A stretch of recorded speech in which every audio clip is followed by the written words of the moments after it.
Hello, and welcome to our tutorial on how to update the WhatsApp app on your Android device. Keeping your apps up to date is important to ensure they're working properly and have the latest features. Here's how to update the WhatsApp app on your Android device. Step 1. Open the Google Play Store app first. Locate and open the Google Play Store app on your Android device. Step 2. Tap your profile picture. Next, tap on your profile picture located in the top right corner of the screen. Step 3. Tap My Apps and Games. In the drop-down menu that appears, tap on My Apps and Games. Step 4. Find the WhatsApp app. You'll now see a list of all the apps installed on your device that have available updates.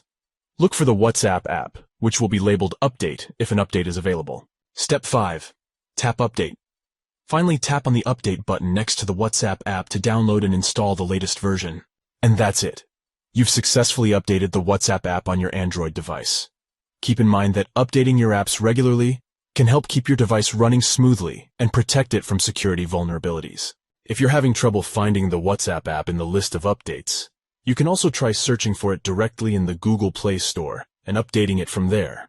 It's important to note that some users may have automatic updates enabled, which means that the WhatsApp app will update automatically in the background without the need for manual intervention. We hope you found this tutorial helpful. If you have any questions or comments, please leave them down below. And don't forget to hit that like button and subscribe to our channel for more great content like this. Thanks for watching.